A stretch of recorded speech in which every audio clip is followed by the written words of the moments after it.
The iPhone 17 Pro Max and Google Pixel 10 Pro XL are easily two of the best flagships in the market right now, and while iPhones became popular because of their performance, there is a category where the Pixel just wipes the floor with it. We are going to look at every single detail that actually matters to you: design, display, battery, performance, and cameras. Stick around because this Apple versus Google showdown is about to get intense. Hey, I'm Olive, your host here at Versus.com. And remember, you can join our community by hitting the join button below for exclusive perks and videos.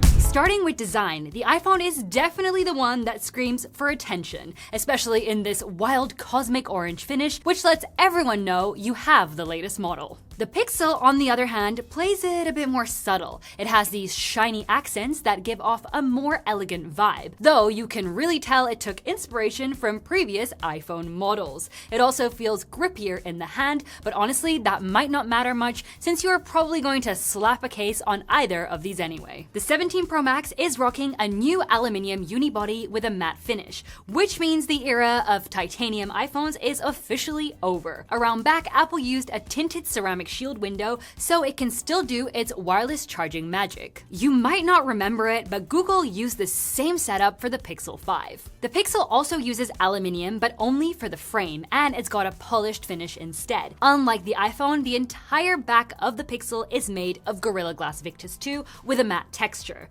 You won't find any neon soda colors here, with the punchiest option being this jade hue. For weight, both of these big boys tip the scales at just a hair of 8 ounces, or roughly 230 grams. We have IP68 protection on both, so they can handle dust or a quick dip in fresh water without breaking a sweat. Just a heads up though, salt water is a total phone killer and will corrode your ports, so keep your distance when you are taking those beach photos. So as always, let's check in with the team and see who likes which design best. The Pixel. The iPhone. The iPhone. The iPhone. The Pixel. The Pixel. And what about you? I'm also gonna have to go for the Pixel. With design covered, now let's check out these displays.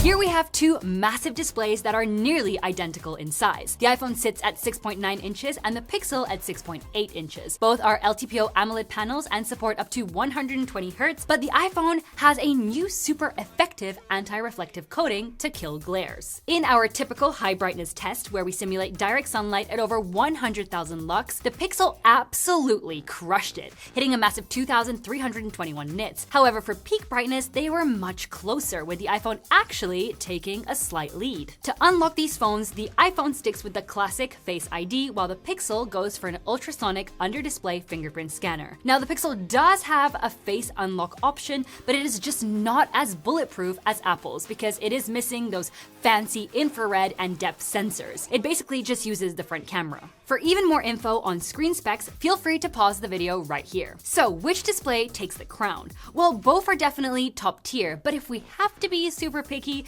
the iPhone has two clear wins over the Pixel, which are the anti-reflective coating and Dolby Vision support. But will the speakers be as good as the screens? I came from the mud. Both of these guys come with a set of stereo speakers. If you look at the bottom, you'll see two grills on both phones, but actually only one of those is a speaker. The other is just hiding a microphone. Audio sample incoming. Ain't no else, gotta get a no call to quit. Gotta keep on moving no matter how hard it gets.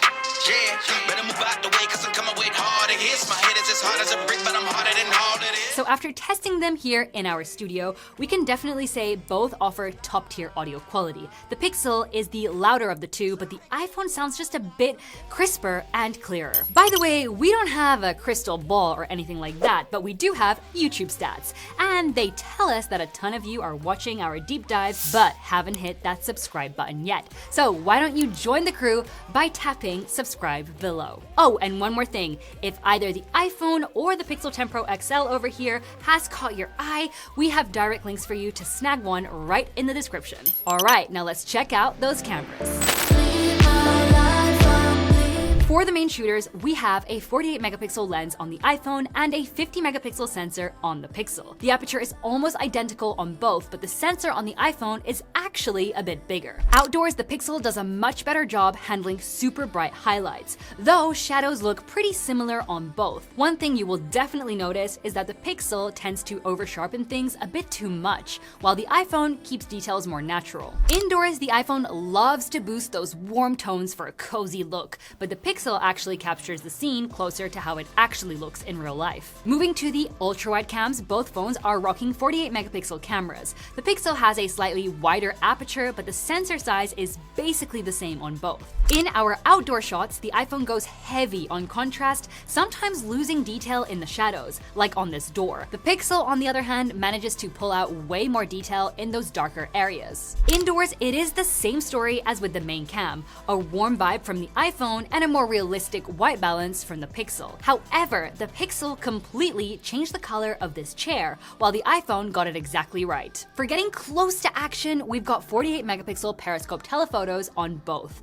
The big difference is that the iPhone comes with 4x optical zoom, while the Pixel goes further to 5x. At optical distances, the Pixel has slightly punchier colors, but once you hit 10x or even 20x zoom, they look almost identical. The real split happens at the max. The iPhone stops at 40x, while the Pixel goes all the way to 100x, using that AI ProRes zoom magic to bring back some detail. For portrait mode, the Pixel is a huge step up from the older models, but let's be real, the iPhone is still the king here. Plus, it is still super weird that the Pixel won't let you use the telephoto lens for portraits. You can only do a 3x digital crop. The iPhone lets you use its 4x optical telephoto, and of course, it looks miles better. Now let's talk video.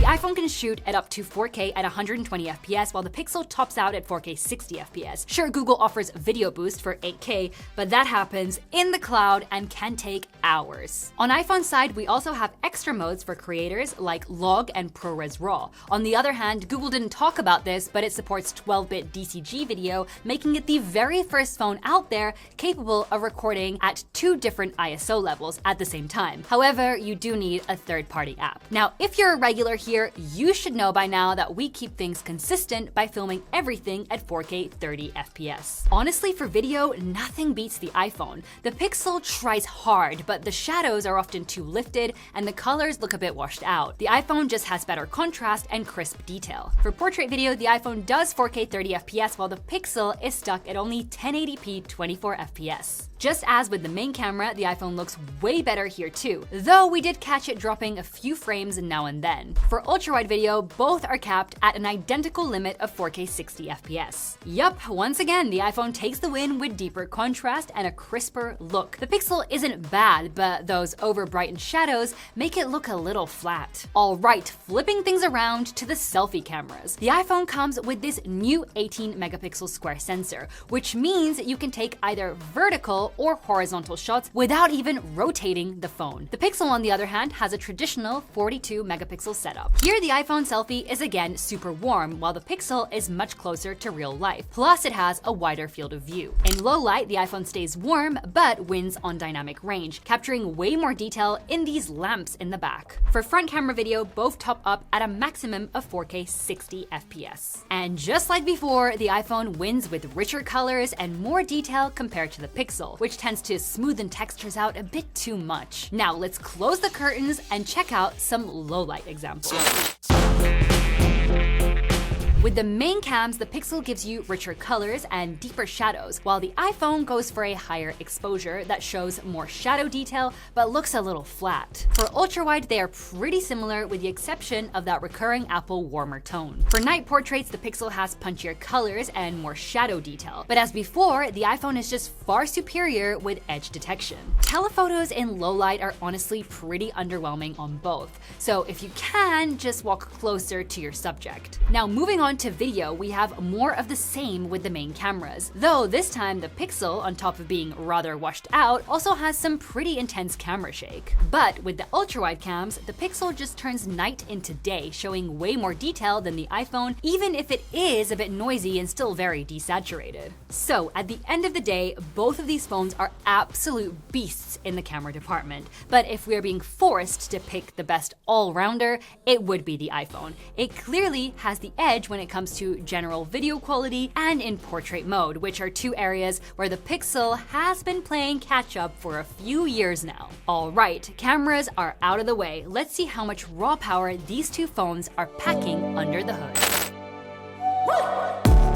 The iPhone is rocking Apple's A19 Pro chip, while the Pixel is running Google's Tensor G5. On the RAM side, the iPhone has 12GB and the Pixel packs a massive 16GB, though about 3GB of that is reserved for on-device AI. Getting super technical for a bit, the iPhone uses the NVMe storage type, while the Pixel finally moved to UFS 4.0 for the 256GB model and zoned UFS 4.0 for the 512GB and 1TB versions, meaning quicker storage speeds. But that is only in the US. International models only get zoned UFS on the 1TB version. Why make it simple when you can make it complicated, right? Here's a quick breakdown of all available storage configurations, types, and USB standards. But to really see what these phones can do, we threw them into some real-world testing, starting with gaming. We ran 15-minute sessions with cooldown time in between. First up, Grid Legends. Well, that was the plan anyway, but this console port is just straight up incompatible with Google's Tensor chip. Ouch. On the flip side, the iPhone ran it like a champ, hitting a solid 40 FPS and staying there. It did get a little toasty though, hitting 116 degrees Fahrenheit. Next, we launched Withering Waves and cranked the graphics all the way up. The Pixel actually ran this one, but the iPhone still took the win by holding onto the maximum of 60 FPS much better. Plus, it also stayed way cooler, only reaching 111 degrees Fahrenheit. Moving on from gaming, we exported 99 photos in Lightroom. And man, things got rough for the Pixel. It took literally twice as long as the iPhone to finish the job. Oof. Next, we rendered a 1-minute 4K 30fps video in CapCut, and while both were surprisingly fast, the iPhone still crossed the finish line first. Now, let's take a look at some benchmarks. In Geekbench 6, the iPhone basically nuked the Pixel in both single and multi-core scores. But will it be the same in the next benchmarks? Well, in 3D Mark's Wildlife Extreme stress test, the Pixel once again underperforms in both the highest and lowest loops. In fact, the Pixel's lowest loop was only half of what the iPhone put up. Finally, here are the Antutu scores. Now, you can't compare these directly between iOS and Android, but we're putting them here just so you have the reference points. So, altogether, the iPhone is just straight up faster and more powerful than the Pixel. If you are a hardcore mobile gamer or you spend your day editing high-res photos and videos, that performance gap is going to be a big deal. Don't get us wrong, the Pixel is plenty capable for everyday stuff, but for a top-tier flagship, the performance really leaves a lot to be desired. But hey, let's move on to a category where the Pixel actually gets to flex its muscles. Right now, the iPhone is running iOS 26.2, while the Pixel is rocking its Pixel UI with Material 3 Expressive based on Android 16. Apple usually keeps their cards close to their chest regarding support, but you can safely bet on 7 years of both security and OS updates. That matches exactly what Google officially promises for the Pixel. So both of these phones should be getting fresh software all the way until 2032. Let's take a quick look at these UIs, shall we? On the iPhone, we have the Liquid Glass interface, which takes a page out of Windows Vista's book, transforming physical materials into the digital world. This new look extends across the entire OS, including the icons and the lock screen. Incredibly, we don't have a lot of AI features forced upon us, likely because the Apple Intelligence deployment had a bit of a bumpy start. But we still get features like call screening, Siri with ChatGPT integration, and visual intelligence for camera or screenshot-based searches. However, we still find it kinda annoying that there's no global back gesture, so you still have to guess in which apps it works and in which it doesn't. The Pixel is all about that Material 3 expressive vibe, which makes everything feel fun with poppy colors and bouncy new animations. Unlike the iPhone, Google went all in on the AI hype. You have Voice Translate for real-time call translations, Camera Coach to help you frame better shots, and Magic Cue, which actually peeks at your old messages and emails to suggest the perfect reply. And of course, the classics like Magic Editor and Pixel Studio are still here. For us, the Pixel experience just feels more intuitive and snappy compared to the iPhone, which isn't surprising given how much Google focuses on the software side of things. That said, we still hate that you can't get rid of the search bar or that at-a-glance widget on the home screen. But alright, let's wrap things up with our final category. Between these two, the Pixel is carrying the beefier battery at 5,200 mAh paired with a 45 watts wired charging speed. For wireless charging, both hit 25 watts with their official magnetic chargers, as the Pixel now supports Google's version of MagSafe called Pixel Snap. Both phones support reverse charging with cables, but there is a fun fact. With the iPhone, you can actually wirelessly top up an attached MagSafe power bank while the phone itself is plugged in. Just keep in mind this is strictly for power banks, so don't expect to charge your AirPods on the go. The Pixel, on the other hand, doesn't have wireless reverse charging support because of Pixel Snap. We put these through our brutal new battery drain test, calibrating both screens to 500 nits and killing all those battery-saving shortcuts. We ran a massive 9-app loop, starting with an hour of Instagram scrolling. Shout out to our Versus bot for the assist. From there, we hit 30 minutes of 4K recording, then an hour each of web browsing, Google Maps, and Subway surfers. We followed that up with an hour of YouTube,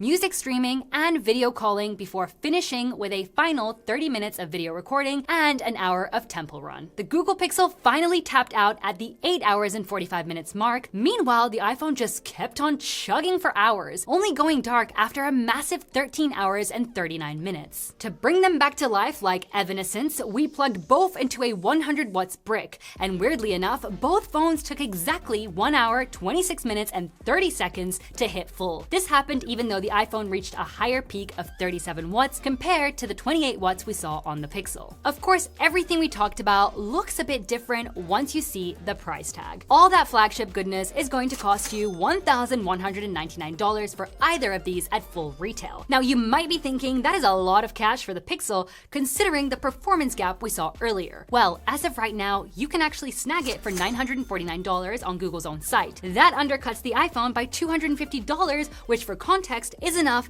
to buy you about 62 frozen pizzas. So at the end of the day, both of these flagships are incredibly well built, pack gorgeous displays, killer speakers, and top-tier cameras. However, the iPhone 17 Pro Max is clearly the way to go if you want mind-blowing performance. It is built for professional apps and AAA gaming without breaking a sweat. On the flip side, the Pixel 10 Pro XL might trail behind in raw power, which is a bit of a letdown for a flagship, but the software and the UI are just a total joy for day-to-day use. Plus, it is way easier on your wallet since it is almost always on sale. So if you want the absolute best of the best and don't mind paying the premium for it, go the iPhone route. But if you prefer those cutting-edge AI features in a snappy, more affordable phone, the Pixel might be calling your name. Don't forget, we have direct links in the description if you want to check either of these out for yourself. Also, if you want to see how Samsung or OnePlus stack up against these two, make sure to watch our 4-device comparison right here. And before you go check out those frozen pizza deals, don't forget to give us a big thumbs up if you enjoyed the video and hit subscribe, as we're always testing new devices to help you make the best choice. We'll see you in our next video, and until then, take care.